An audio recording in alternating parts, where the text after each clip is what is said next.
Hi everyone, hope everyone is well. This evening I am playing Napoleon's Eagles, the 100 Days from Compass Games.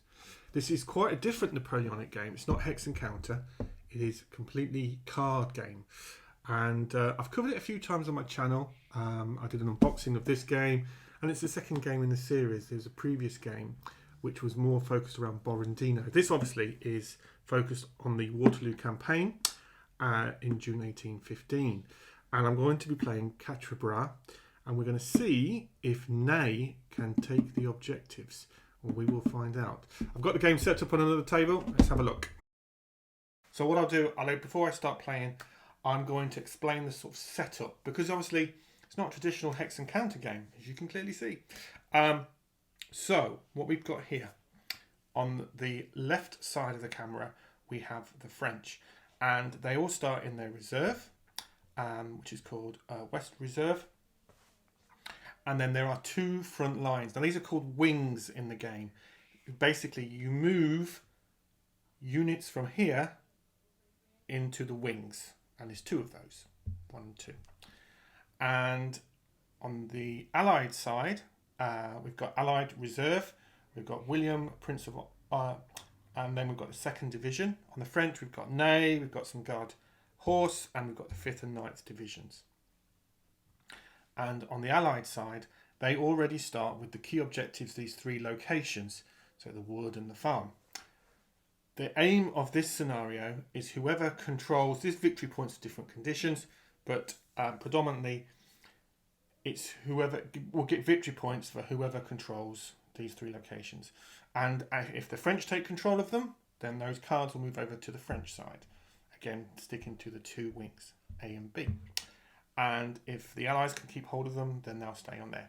From when I played this in the past, and I've played this quite a few times, some of these locations are definitely going to swap hands, maybe a couple of times.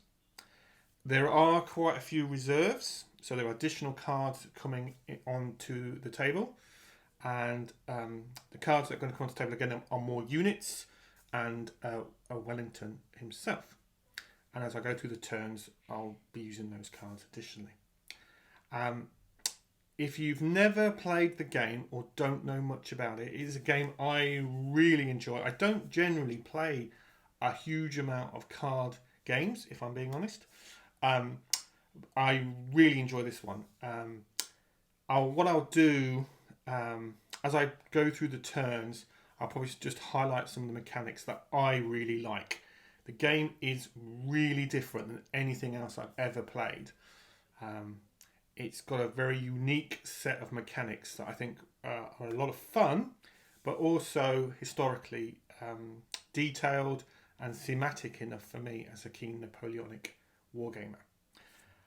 Basically, these are the unit cards, and they will try and predominantly attack or defend their 2 wings as I move them into those wings, and attack enemy unit cards and try and take control of those objectives there. And you have an additional deck of cards, for example.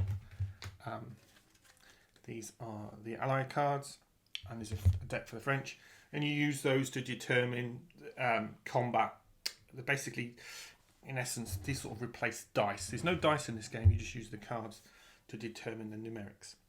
But I'll probably talk more about that as I start playing. It is a 4-turn scenario. It won't take too long to play. It'll take me a bit longer because I'm doing these videos. But I should be able to play it, get it finished up in an evening, or maybe an evening and a half, depends what else happens this evening. Other things I just want to probably cover, yes. Now I've set the game up in this orientation because I'm playing the game solo. The game does solo quite well, and also because I'm videoing it. So I've had to keep things quite physically close together to get it all in one frame. If you were playing the game at home, you'd probably allow a bit more space between the reserve and the wings. I've got to try and remember who's in reserve and who's in the wings, and I'll lay the cards out to do that. And this scenario, excuse me, this scenario is one of the smaller scenarios. It only has 2 wings. There's even with the reinforcements, there's not a huge amount of reinforcement unit cards. Sorry. So it's physically one of the smaller table space games you need. If you're playing the other scenarios, some of them are quite sizable, and you can play Quatre and Ligny at the same time, which is brilliant. But I would struggle to video that in one frame on the camera. I might give that a go maybe in the future. Think of a way of videoing it. But tonight I'm just playing Quatre, and not a huge amount of not. I always feel this game series, and there's 2 games in the series now from Compass. I feel it's a bit of a hidden gem, so I thought I'd get it to the table and do a game session.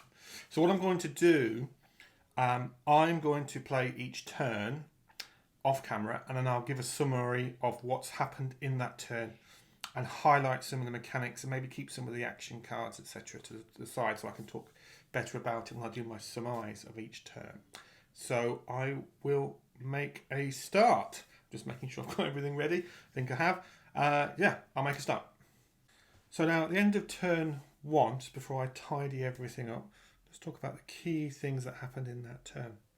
Now the French, because they had the initiative, they moved both their guard cavalry and their 5th and 9th division into this wing, into wing A.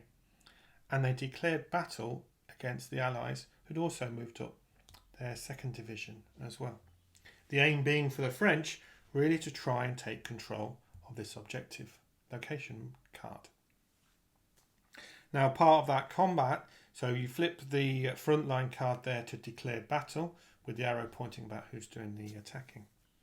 Now the French were able to use their artillery, so they've got an artillery value of 2, but as this was being attacked, you flip the card over and there's a -1 on the attacker's artillery.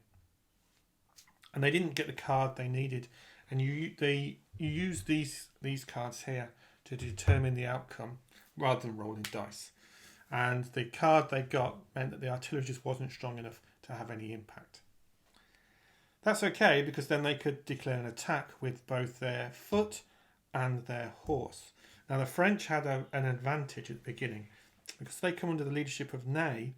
He gave them a bonus to the amount of cards that they could have in their hand. Compared to William II, his leadership was also 1. But the French also had combined arms, so they got foot, artillery and horse as well. However, the French, with their attack value of 25, so it's a really good card for the French, and it's red. The Allies didn't have cards in their hand to get to the same value of 25, plus the charge of the cavalry, which I'll come back to, and their manpower bonus. But the Allies instead, they were able to play a card that was a melee card or melee card, which effectively nullified the attack of the French. And so the Allies were able to keep hold of the wood. Now the cavalry, the guard, horse here, they charged in as well. And you pull a card to determine what happens to the charge. They got an 8 to add to the value, which is great, but they also meant they had to retreat as well. So in my mind's eye, as I'm playing through the narrative of Quatre, we've got French artillery, we've got French foot, we've got French cavalry charging the Allies who were taking control of the wood, but to no effect. They were repulsed and repelled, the cavalry having to retreat a little bit. And the same with the foot, whilst not retreating per se, just unable to attack successfully the actual wood, and the wood remaining in control of the Allies. So that's the end of turn 1. To be honest with you, that turn probably only takes 10 minutes to play, predominantly because there aren't too many unit cards in the battle at the moment. However, there are additional turns, and I'm just trying to remember which turns they come in at. We've got the British, the Allies with Wellington, turn 2, so next turn, and there's some French reinforcements as well. So I will tidy this all up and play the second turn. One of the things I would also say is the way that the combat works using the cards. One thing I probably forgot to mention: if the attacker, let's say, is using a card they have a 25, which is a really high number, then the defenders need to match the colour as well as the numeric. So on the defenders, you can just see over here, I'll move across the camera a little bit there. That's the defenders. That's the defenders' hand. They only had cards that were black, so you needed red cards to defeat that. But because of the melee, and I really like this game mechanic. It's really simple and fun, but also quite thematic as well. It doesn't feel it feels Napoleonic enough. And again, I'm playing it out in my imagination as I'm seeing it. I know Quatre quite well. I've played it in other game rule systems, hex and counter rule systems. So yeah, that was quite satisfactory. Turn 1 is in the drama. So I will tie this up and bring the reinforcements in, and we'll play turn number 2. Now turn 2, that was quite an interesting turn and super decisive. So I'm just going to go through it bit by bit. Now on this wing, the French attacked, were repulsed, and then the Allies attacked them back. And that resulted in the French unit basically retreating and are disrupted. And the French, as a result of that, they've lost a 1 on their demoralisation. If you lose units and defeats, etc., and there are breakthrough attacks, your forces demoralisation can reduce and reduce. And there's a point where that has quite a significant impact. At the minute, with just a demoralisation of 1, we don't need to worry about that. So the Allies have been able to hold on. This first corps here have been able to hold on to the wood. Conversely, on this wing, the French attacked the Allies who were controlling the farm, etc. I knew the terrain card, and the French were successful. So those 2 terrain cards have now moved over to the French side. They physically haven't moved, but in terms of the cards they have to represent, the French now have control of them. And the Allied cards here, they were defeated and disrupted and retreated. So at the end of that turn, what we have is the Allies still holding on to the wood, holding on to that card. These 2 terrain cards, these 2 objectives, which are objectives for this particular scenario, have exchanged hands and now in French control. So the Allies need to try and keep hold of this. They need to try and get these 2 back. The French need to hold on to those and decide if they just want to play a defensive game or try and take the wood. Both sides have disrupted cards in their reserves, and both sides, due to the results of the combat, have got flanked cards here and here, which will impact the combat card hand in the next turn. Ney still in the reserve. We've got William II and we've got the Duke of Wellington, both in reserve. Now you can bring these commander cards into the wings, and in doing so can use some of their abilities, etc. However, on this particular scenario, I think if you lose the Duke of Wellington, for the Allies, that's a significant impact on the game. Plus 4 victory points for the French. Bearing in mind these are worth 1 each. It'd be quite devastating if you lost the Duke of Wellington. I have played this before and lost the Duke of Wellington, so I'm not doing that again. But to try and take these back, maybe the Prince there may be. I don't think it'll make too much difference really. We'll see. We might have to try and for the Allies to get these back. We will see. So turn number 3 next, and there potentially is certainly Allied reinforcements and potentially French reinforcements as well. We have to determine if they can enter this turn or not. That's quite dramatic. Again, the combat works really well. It's quite dramatic and thematic from a narrative point of view, with the French trying to attack and being repulsed, and the French being able to take hold of these, etc. So turn number 3 next. Now, if turn 2 was the turn for the French, this turn has been the turn for the Allies. So at the end of turn 3, this side, the French moved up their guard or horse just to defend this area here, this wing. But they didn't try, just with their horse, didn't try and attack the wood.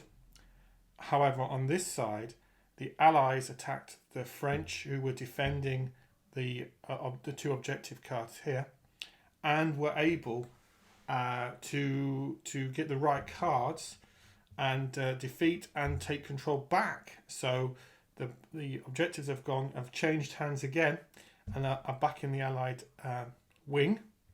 And success to them. They literally got the best card they could, and the French cards couldn't do anything about it. So the French unit is now disrupted, back in the reserve, and also one important factor of this turn was the Allies got their reinforcements, but the French did not. So there is a chance in this scenario that the French will not get reinforcements, and you just pull a card and see if it's got a particular icon for success, which they were unable to do. So that was quite a telling moment for the French. Now, the next turn number 4, both sides have got more units to be able to enter the wings. That particular turn, they were rallying their troops, etc. So the next turn, they will be able to send in, French will be able to send in these 2 units, and just a couple of units there for the Allies. The Allies have another reinforcement card, which they would definitely be able to bring into one of the wings, and the French hopefully have 2 cards that they'll be able to bring in as well. This is going to be, obviously it's the last turn, so it's a crucial turn, because both the objectives here are in favour of the Allies at the moment, and the French need to attack. Basically need to go all out and attack, and hopefully gain 2 of them for victory. But we'll see. So I'll tidy it all up, and then I'll bring the reserves, bring the reinforcements in, and crack on with the last turn. Now we're at the end of turn 4. At the end of the game, I should have that turn 4 really. Apologies. End of the game, and the French unfortunately just weren't able to muster enough attacking strength to be able to take the objectives. So a victory to the Allies.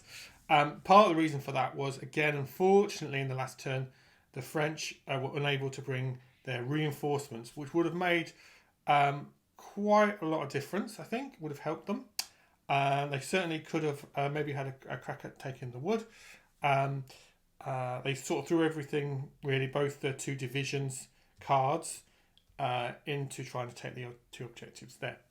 And also, in fairness, on the last hand for the combat on this wing here, the Allies just had way better cards than the French did. So not to be for the French to try and take those objectives, and a stalwart victory for the Allies, being able to defend all the remaining key cards. Well done to them. Valiant effort there from the French, and it's good to see a couple of these objectives changing hands. Adds to the drama on the narrative of the battle as I'm playing out in my mind's eye. It's why I enjoy playing games like this solo. It is one of the things I think, looking back at the game. There's a couple of small rules that I did miss. This card has a special ability there that I missed. One of as you look at the cards, you'll see these icons, and they all represent special abilities broadly for those cards, and it is I missed that one. So I should make a note of that in my notes. Whenever I play a game, I always write some notes and things like sort of remember next time you play, check the special ability for that particular card, etc. It helps me next time I play more to the rules as designed by the designer. The one thing I would say, it didn't take long to play this. It's taken me just a bit over an hour, and of course that is sort of remembering how to play and making these little videos, etc., etc. You do need, I would say also, the game, and this is the smallest scenario because it has 2 wings. Linny has 3 wings for example. So you would need a bit more space. And let me just check. The actual Waterloo has 5. So you need double and a bit more space to do the Waterloo game. And the Waterloo game is absolutely fantastic. This is sort of a Quatre. It's more of a learning scenario, if I'm being honest. But the 2 wings still offer lots of opportunities for both sides and very dramatic. You do need a lot of space, basically, to play this game. You do, especially if you're playing the Waterloo game, and if you're playing 2-player. I've just sort of scrunched everything up, partly because I'm somewhat used to playing the game, and also because I'm videoing. So I'll actually have these more spread out, and that makes the game easier to read because I'm playing the game solo. It's straightforward for me. So really, you need like a good size, dining room table or something like that. If you're playing sort of one map, if you've got a table that you can just about fit a 1-map war game on, you'll be able to play this scenario, but maybe Lindy, but I don't think you can be able to play Waterloo. I think to do the Waterloo scenario, and just to show that actually on the, so like I said, this is 2 wings here. The actual Waterloo scenario, if I orientate it the same way, you can see there's 5 wings there, and the reserves are split into 2, and some of these wings don't activate, etc. Is absolutely fantastic scenario, by the way. But you do need a little bit of space. The other thing I think misconception with this game is it's not a really high weight, somewhat simulation of this particular period of history, but it is very thematic and it's very rich. But neither is it, do I think, like a really low weight, too simplified beer and pretzels type game. I actually think there's a lot to it. There's a lot to the sort of strategy and the tactics of the card play, and there's a lot to the effectively chrome for the cards, and that adds a layer of both historical authenticity to the game, which I love, and also a little bit more weight to the game for those of us who like those sort. So for me, it's it fits into the maybe the lighter side of medium complexity, but I still feel it's that. Some people think it's more lower than that. I don't think it is, for me anyway. And I have played this game 2-player, and I found that explaining the core concepts of the game really straightforward, but a lot of these sub rules add a layer of chrome, which is great. I really like it. It is an absolutely brilliant game. I really enjoyed playing this solo. It does solo well. You do have to, if I'm being honest, you kind of do have to take a preference a little bit, because you know what's in both sets of cards at the end of the day. I try and play it in such a way, so I draw the cards blind to make the hand, as you would, and I don't look at them. So I look at who I think should be attacking, pick their best card, and attack with that. And then I look at the defender's cards, and that's how I play it solo. So it's not a solitaire game, as in you're not playing a bot against a bot. There's nothing like that. You've got to play it 2-handed, and it requires a mindset to play it 2-handed as well. But I really like that, and I love the cards and the artwork of the cards, and it feels like a real rich, luxurious, Napoleonic themed game that I like. And I absolutely love the mechanics. The combat mechanic, I think, is absolutely fantastic. Interestingly, where the French often came unstuck, and this is probably based on my lack of making the best decisions, was the British, or the Allies, would be attacking with a red card, and the French just ended up with all black cards.